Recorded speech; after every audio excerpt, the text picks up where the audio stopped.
Assalamualaikum warahmatullahi wabarakatuh. Nama saya Rafid Afar Ramadan dan NIM saya adalah D10411911051. Saya merupakan perwakilan dari kelompok A Magnum kelas C. Ingin mereview 3 jurnal. Yang pertama yaitu penerapan interpolasi linear untuk deteksi garis lurus pada citra gambar. Nama jurnalnya yaitu techno.com. Halaman dan volume jurnalnya yaitu 143 sampai 149, volume 12 nomor 3. Tahunnya Agustus 2013, penulisnya yaitu Andik Setyono dan Zendi Novianto. Reviewernya yaitu Rafid Afar Ramadan dan saya sendiri. Tanggalnya 12/20/2020.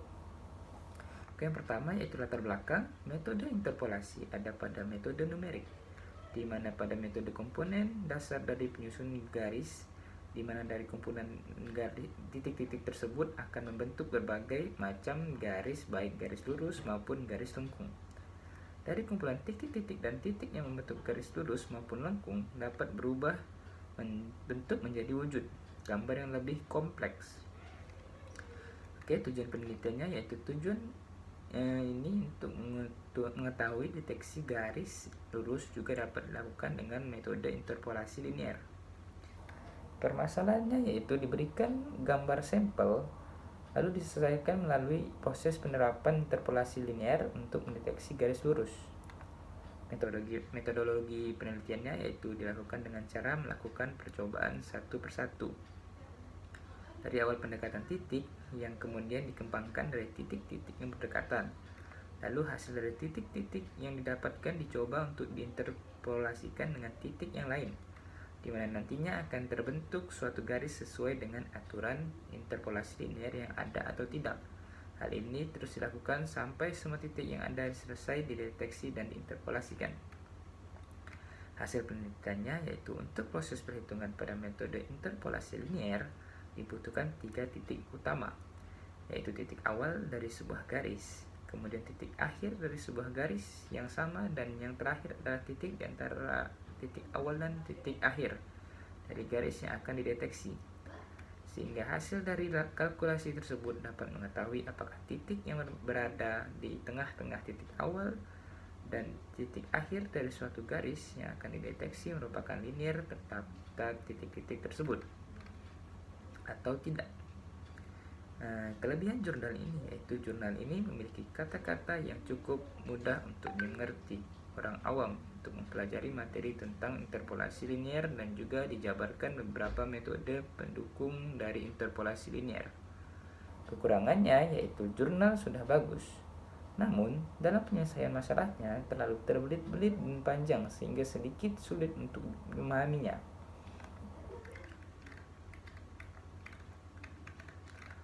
Oke, jurnal yang kedua yaitu judulnya Penyelesaian Aliran Daya 37 bus dengan metode Newton-Raphson.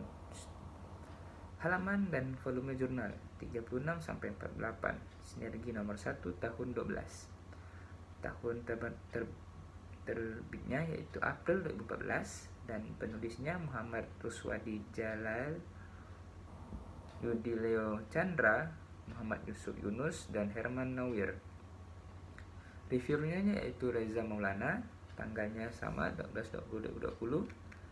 Latar belakang, ada 3 studi yang sangat penting dalam sistem tenaga, yaitu studi aliran daya, studi hubung singkat, dan studi stabilitas.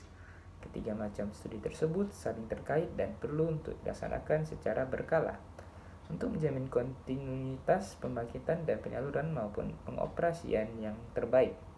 Studi aliran daya adalah penentuan atau penghitungan tegangan, arus, dan faktor daya atau daya reaktif yang terdapat pada berbagai titik dalam suatu jaringan listrik pada keadaan normal, baik yang sedang berjalan maupun yang diharapkan akan terjadi di masa yang akan datang.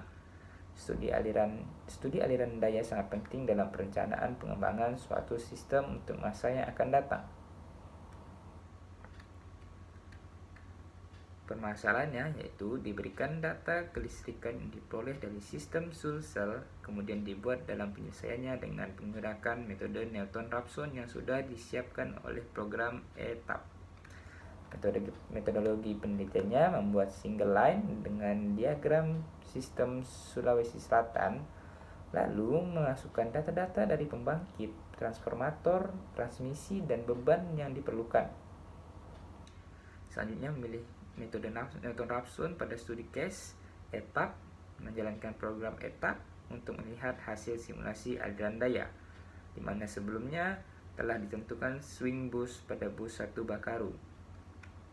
Hasil penelitiannya, total daya aktif sebesar 440,673 MW, di mana daya aktif yang paling besar yaitu 62,46 MW dari bus 7 baru ke bus 8 Pangkep. Bus loading terbesar terdapat pada bus Tonasa dengan daya aktif 36,637 MW. Jumlah losses yang didapat sebesar 7,483 MW, di mana losses terbesar terdapat saluran transmisi baru ke Pangkep yang tersebar 950,6 kW. Berikut tegangan yang didapatkan pada masing-masing bus sistem terkoneksi Sulsel. Sedangkan untuk bus 30 kV, tegangan terbesar terdapat pada bus 35 Telo 30A sebesar 24,93 kV dan 98,1%, dan tegangan terkecil terdapat pada bus 37 BW Aja sebesar 29,214 kV atau 97,38%. Kelebihan dari jurnal ini yaitu memiliki data-data yang tepat dan akurat, lalu memiliki penyelesaian tambahan saat penambahan kapasitator. Kekurangannya, jurnal sudah bagus namun memiliki istilah-istilah yang sulit dimengerti oleh orang awam.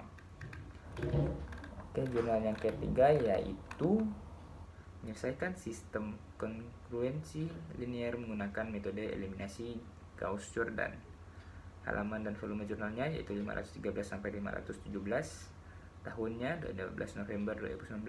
Penulisnya Ade Novia Rahma, Tepi Trisnawinti, dan Rahmawati. Reviewernya Madia Fernando. Tanggalnya sama 12/2020. Latar belakangnya, salah satu materi dalam teori bilangan adalah kongruensi linear yang serupa dengan persamaan linear. Tetapi kongruensi linear melibatkan beberapa koefisien dan variabel dengan bilangan modulo. Kongruensi linear adalah suatu kongruen yang variabelnya berpangkat paling tinggi 1. Konsep dan notasi dari teori kongruensi awalnya diperkenalkan dan dikembangkan oleh Carl Friedrich Gauss, seorang matematikawan dan fisikawan sebesar. Tujuan penelitiannya yaitu menyelesaikan sistem kongruensi linear dengan metode eliminasi Gauss-Jordan menggunakan 4 kongruensi, 4 variabel. Dengan menggunakan notasi matriks, sistem kongruensi ini dapat dinyatakan sebagai kongruensi matriks AX sama dengan B mod M. Metodologi penelitiannya yaitu metodologi ini diberi nama Gauss-Jordan untuk menghormati Carl Friedrich Gauss dan Wilhelm Jordan. Metode ini sebenarnya adalah metode dari eliminasi Gauss yang dijelaskan oleh Jordan di tahun 1887. Sistem persamaan linear dapat dinyatakan sebagai perkalian matriks yaitu AX sama dengan B, di mana A disebut matriks koefisien berordo M kali N. N disebut matriks berordo N kali 1 dan B disebut matriks suku konstan berordo M kali 1. Hasil penelitiannya yaitu solusi penyelesaian sistem kongruensi linear W, X, Y, Z, yaitu W sama dengan 3 mod 5 dan Z sama dengan 0 mod 5. Kelebihan jurnal ini yaitu memiliki tabel-tabel matriks yang jelas sehingga memudahkan untuk memahami dari jurnal tersebut, dan memiliki layout kotak-kotak yang rapi membuat jurnal terlihat bagus. Tapi kekurangannya memiliki penjelasan dari metode penelitian sampai hasil dan pembahasan cukup ringkas dan ada juga yang berbelit-belit, jadi sehingga kadang ada yang kurang dipahami dan ada yang tidak paham gara-gara terlalu panjang penjelasannya. Sekian dari saya, perwakilan dari kelompok A Magnum kelas C. Wabillahi taufiq wal hidayah. Wassalamualaikum warahmatullahi wabarakatuh.